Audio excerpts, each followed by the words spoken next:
কলকাতা থেকে মেয়ে আর বরকে নিয়ে যখন বেরিয়েছিলাম তখন সত্যিই ভাবতে পারিনি এই রোড ট্রিপটা আমার জীবনে এতটা জায়গা করে নেবে। পথে যেতে যেতে বুঝলাম কখনো কখনো একটা যাত্রাই মানুষের ভেতরকার শান্তিটা খুঁজে বের করে আনে। প্রকৃতির সৌন্দর্য, তার নীরবতা, জঙ্গলের গভীর সবুজ, পাহাড়ের ঠান্ডা হাওয়া, সব কিছু মিলিয়ে মনে হচ্ছিল যেন সময় একটু ধীর হয়ে গেছে। রাস্তায় যাদের সঙ্গে দেখা হলো, পাহাড়ি মানুষদের সহজ সরল হাসি, তাদের নিঃস্বার্থ আতিথেয়তা, এই সবই এই অভিজ্ঞতাকে আরো সত্যি করে কাছে এনে দিল। মেয়ের চোখের বিস্ময়, বরের নরম হাসি আর গাড়ির জানলার বাইরে বদলে যায় একের পর এক দৃশ্য। সব মিলিয়ে এই যাত্রা শুধু একটা ট্রিপ নয়, বরং হৃদয়ের ভেতরে চিরদিন গেঁথে থাকা এক অনবদ্য অনুভূতি। আমি প্রমা, আর এটা আমাদের কলকাতা টু কোলাখামের ছোট্ট রোড ট্রিপের গল্প।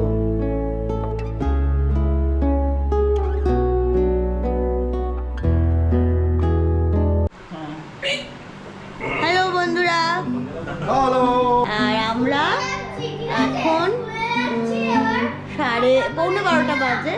আমরা শুরু করছি টুয়ার্ডস নর্থ বেঙ্গল, গিয়ে ওখানে ডিসাইড করবো কোন দিকে যাব। যাচ্ছি হলো আমি, আমার বর আর আমার মাইয়া। এই যে আমার বর গাড়ি পরিষ্কার করছে। We are ready to start. ভাই এসছে টাটা করতে, মাও এসছে টাটা করতে। আমার মেয়ে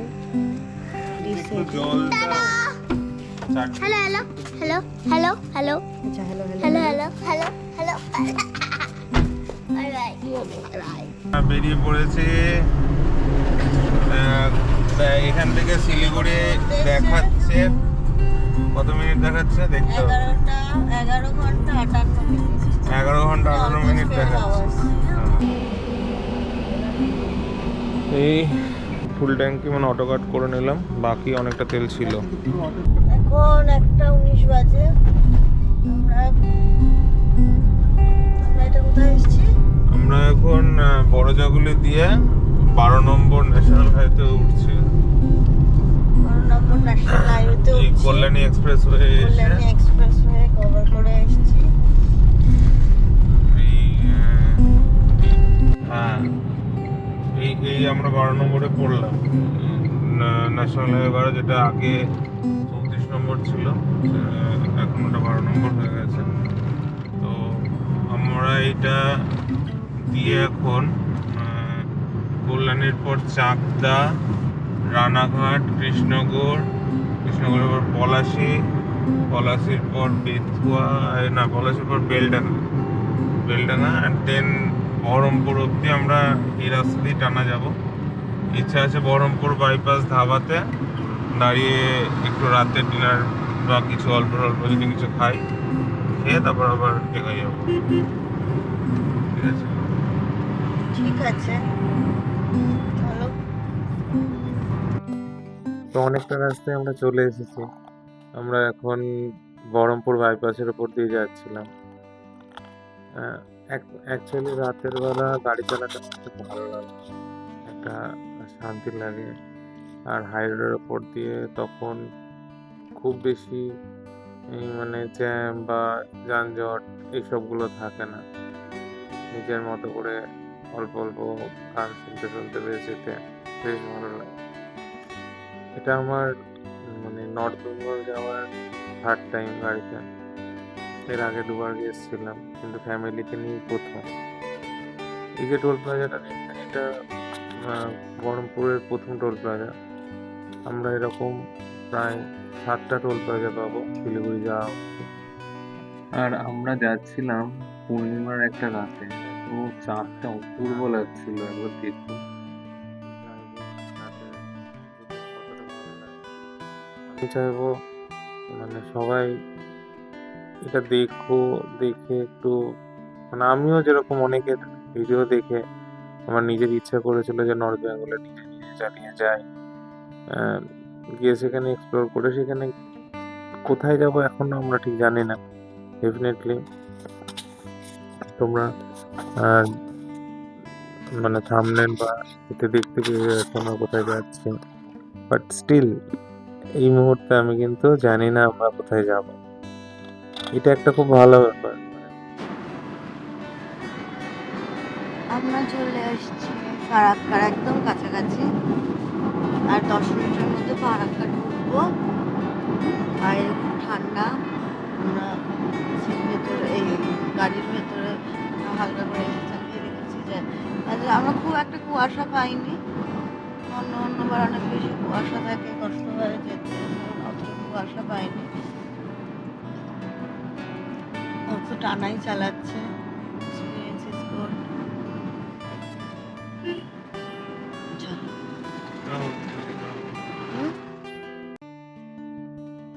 আর এই সময়টা আমার কাছে সবচেয়ে স্পেশাল গাড়ি চালানো। মানে একটা রাত কেটে ভোর, একটা দিনের শুরু, আর এই যে লালচে আভা, উফ, কি অপূর্ব লাগে। মানে সারা রাত ড্রাইভিং করতে করতে একটা রাত কেটে যায়, আর একটা দিন শুরু হচ্ছে, সূর্য উঠবে, এই যে আলো খেলাটা, এটা বলে বোঝানো যায় না। আমরা এখন ফারাক্কায় ঢুকতে চলেছি। ফারাক্কা হচ্ছে বলা যেতে পারে কলকাতা থেকে শিলিগুড়ির পুরো মিড পয়েন্ট। মানে আমরা অর্ধেক রাস্তায় এই মুহূর্তে পৌঁছাচ্ছি।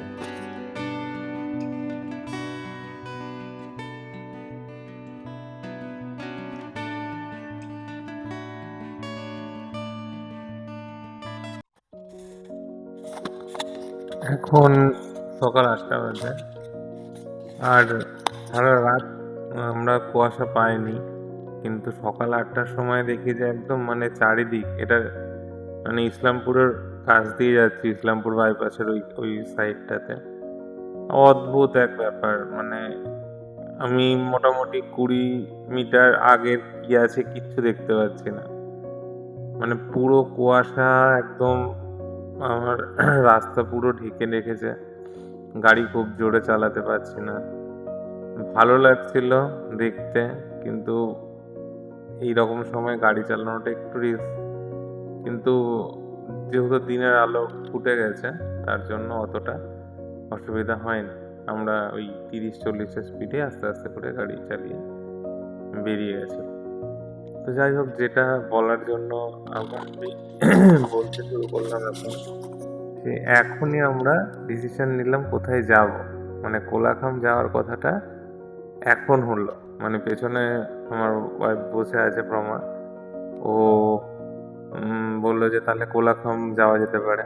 তাহলে কোলাখামের আমরা একজনকে ফোনও করলাম, কোলাখাম ডিলাইট। ওইটাতে অনেকদিন আগে থেকে আমাদের যাওয়ার একটু ইচ্ছা ছিল, ভালো লেগেছিল জায়গাটা। তো উনি বললেন যে হ্যাঁ, আমাদের এখন একটা ঘর আছে। কে বলছো বলো? আমরা দাঁড়িয়ে পড়েছি সকালে ব্রেকফাস্ট খাবো বলে। ম্যাগি খাবো, ম্যাগি। ডিম দিয়ে না ডিম ছাড়া? হ্যাঁ হ্যাঁ হ্যাঁ, কি ডিম দিয়ে, ডিম খাবি? এই ডিম খাবি বলছি, ম্যাগি খাবি? হ্যাঁ, খাবে না কেন, আবার জিজ্ঞেস করছিস? ম্যাগি খাবা?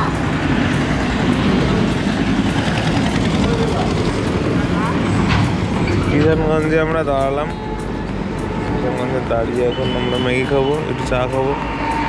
সে টানা চলছে, একদমই দাঁড়ায়নি বলতে গেলে।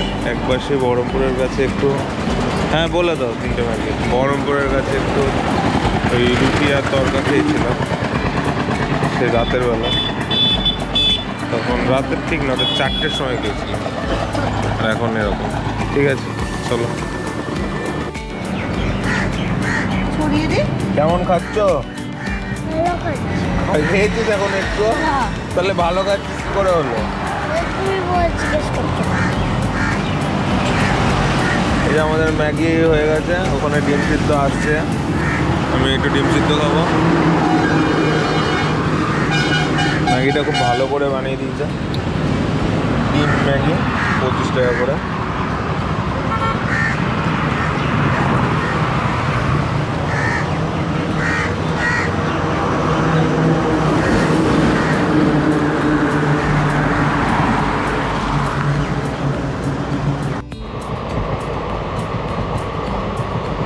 बाबू छूटे आए, बाबू छूटे आए, छूटे आए, छूटे आए, बाबू छोड़, छूटे आए, छूटे आए।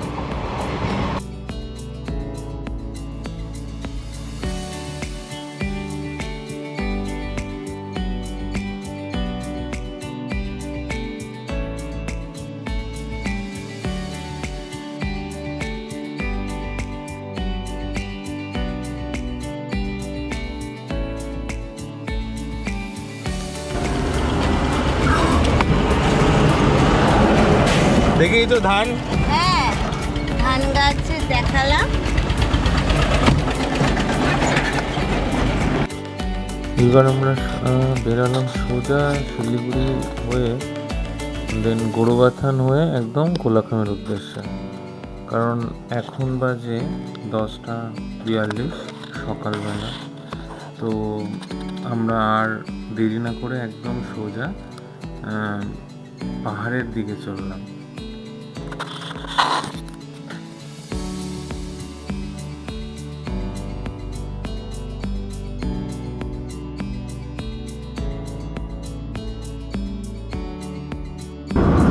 হ্যালো, আমি বললাম না এখানে সব চা বাগান অনেকগুলো। আর এই দেখো চা বাগান, চা গাছগুলোকে এইরকম ছোট ছোট গাড়িতে করে চা পাতাগুলো নিয়ে যায়। তিস্তা ব্যারেজ চলে এসেছি গজলডোবার পরে। জায়গাগুলো ভীষণ সুন্দর।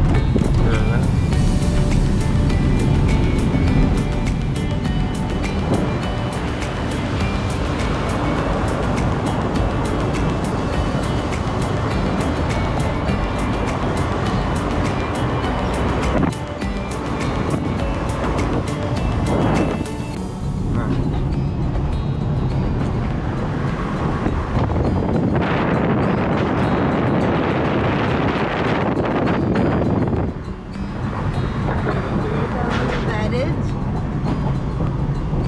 আর ব্যারেজের ওপরে চট পড়ে গেছে অনেক জায়গায়।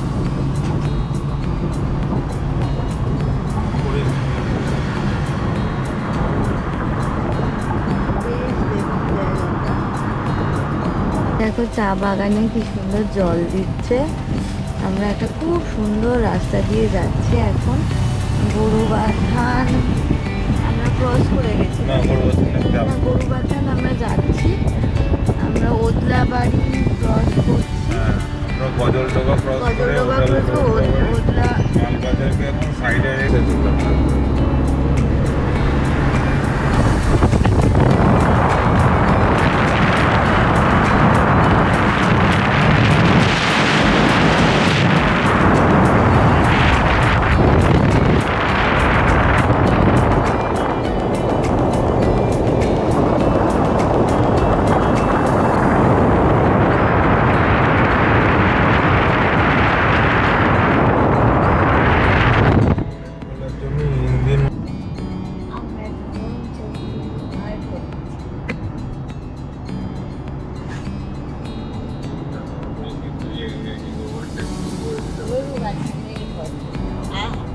ভালো লাগছে, কি করবো। হাওয়াটা কিন্তু একটা মিষ্টি ঠান্ডা হাওয়া আছে না? হ্যাঁ, গায়ে লাগছে। ঠান্ডা হাওয়া, ভালো ওয়েদারটা। আর পুরো মানে চা বাগান ও পাহাড় পাহাড়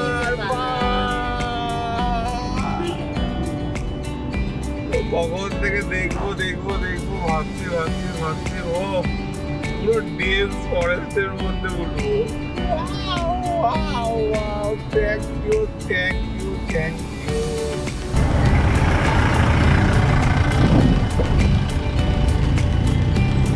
এই যে মুন্ডা,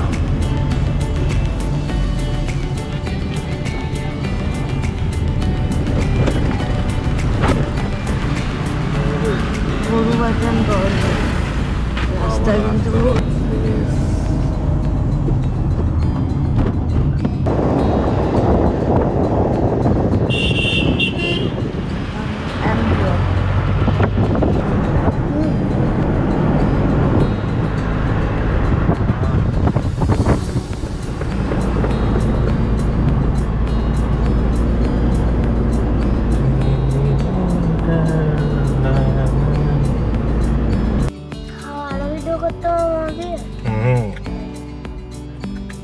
কোথায় হচ্ছে সেটা দেখতে তো হবে। মোরওয়াতানের বিখ্যাত জায়গা দিয়ে আমরা চকাচক মোমো, এটা হচ্ছে অ্যাকচুয়াল সেই পাহাড়ি মোমো যাকে বলে।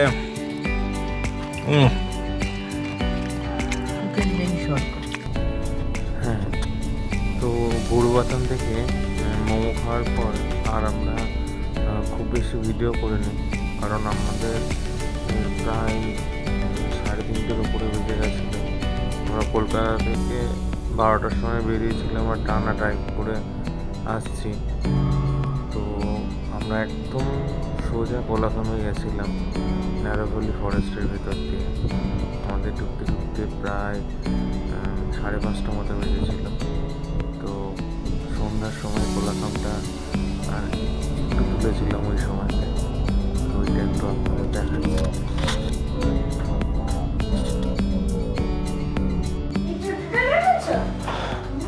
এই হলো আমাদের রুম, আর রুম থেকে বাইরের ভিউটা দেখাচ্ছি। এই হলো ভিউ।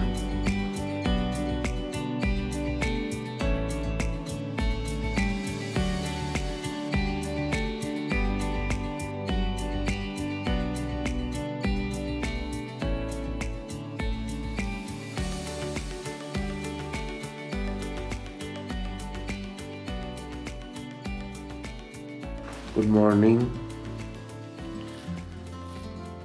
একটা খুব সুন্দর সকাল, আর দাঁড়ান দেখাচ্ছি আমাদের ঘর থেকে কেমন লাগছে জায়গাটা দেখেন।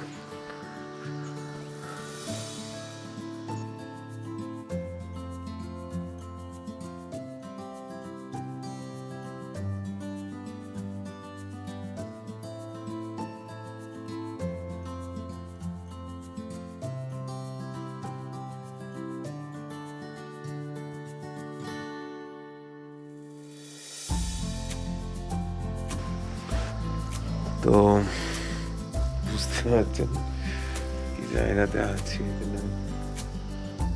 অপূর্ব অপূর্ব। মানে এইখান থেকে যদি দেখেন পুরো ভ্যালিটা, ফুল ভ্যালিটা এরকম।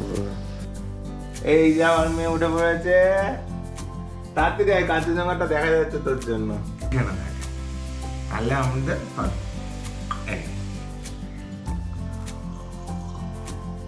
এবার গিয়ে বাড়িটা কাঞ্চনজঙ্ঘাটা দেখি। কাঞ্চনজঙ্ঘা দেখতে পেয়েছিস? ওই তো না, পরিষ্কার দেখা যাচ্ছে বলো। ওই যে এখনো কাঞ্চনজঙ্ঘার এই দিকটা দেখা যাচ্ছে হালকা। আর রাত্রিবেলা জোনাকি পোকাতে মানে মনে হচ্ছে যে পুরো পাহাড়গুলো, পুরো পাহাড়টা টিপ টিপ টিপ টিপ ছোট করে ছোট আলোগুলো জ্বলছে ইয়েগুলোতে, বাড়িগুলোতে মনে হচ্ছে ছোট ছোট ছোট ছোট জোনাকি পোকা চারদিকে।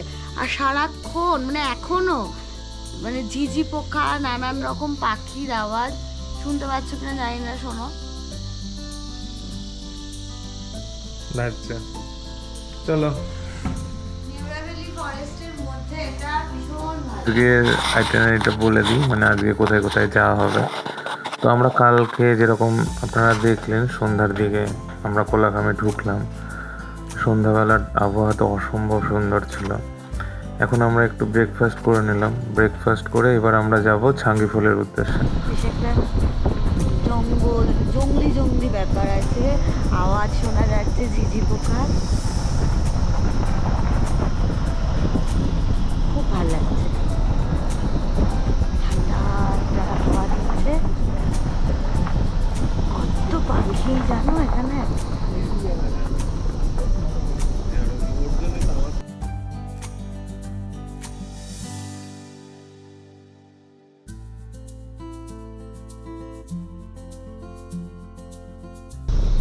আমাদের সাথে প্রিয়পদা আছে, পদতা আমাদের সঙ্গে এসছে ছাঙ্গি ওয়াটারফলের ওখানে। কি গ্রাম বললেন? একটা ছোট্ট গ্রাম, লুংচু গ্রাম। ওই গ্রামটা আমরা দেখবো। ওই বন্ধুর শ্বশুরঘর, ওর বাচ্চা হয়েছে 15 বছর। আমার মেয়ে এই যে ভালো লাগছে। এটা সাইলেন্ট ভ্যালি। এটা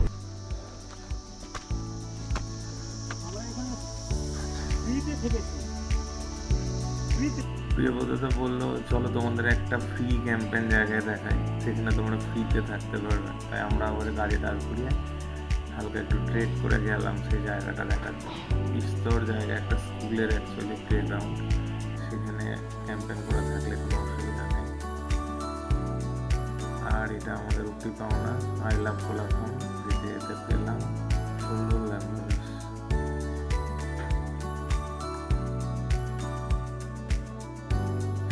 পথে যেতে যেতে একটা পিকনিক স্পটও পেয়ে গেলাম। অপূর্ব সুন্দর একটা কুলকুল করে বয়ে যাওয়া নদী, বেশ সুন্দর লাগলো। তো আমরা সাঙ্গির উদ্দেশ্যে রওনা দিলাম। ট্রেক করে করে এখন অনেকটা নামতে হবে, 40 মিনিট। আমার মেয়ে, আমার বউ আর প্রিয়ব্রতদা সবাই মিলেই নামছি আমরা।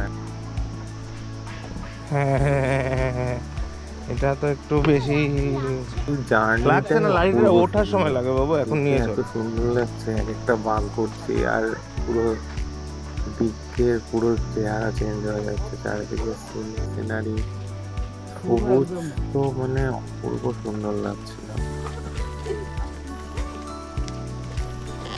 ওই ভেড়া ভেড়া যাচ্ছে ওই যে, এই যে আমরা এখন সাঙ্গির উদ্দেশ্যে যাচ্ছি। আর এই যে রাস্তাটা দেখছেন, এই রাস্তাটা হচ্ছে সব থেকে শর্টেস্ট হয়ে লাভা যাওয়ার। যদি নিচ থেকে যায় তাহলে অবস্থা খারাপ হয়ে যাবে, কিন্তু ওপর থেকে 2 কিলোমিটার মাত্র, মানে পায়ে নামা যায় ওখান থেকে। যারা পাহাড়ি লোক তারা ওই রাস্তা দিয়ে চলে আসতে পারে আরামসে। একটা বিশাল বড় বন্যা হয়েছিল, তাতে এই জায়গাটা পুরো ভেঙে ঢুকে এসেছিল, পুরো ধস। এইটা হচ্ছে মেনলি লোয়ার লুংচু বলে। ওয়াও ওয়াও, ছুটে ছুটে যাই।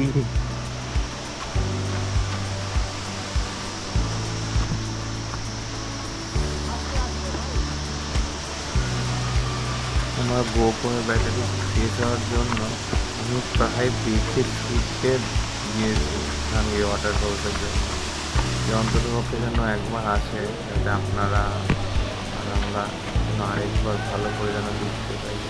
অপূর্ব। কি অপূর্ব অপূর্ব সুন্দর ওয়াটারফল।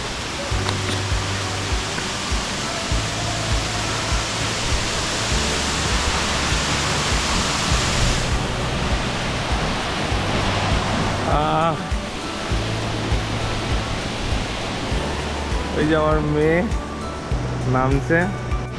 ইয়া দেখি, তাকাও কেমন লাগছে। হ্যাঁ, অপূর্ব জায়গা, অপূর্ব, মানে হাত তুলো ওইদিকে করো। হ্যাঁ দেখি বাবা, এইদিকে দেখাও। চলে এসছি।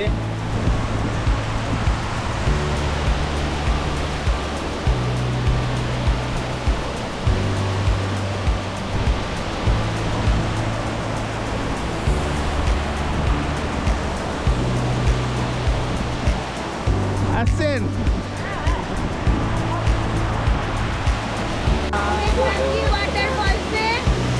সাঙ্গি ওয়াটারফলসে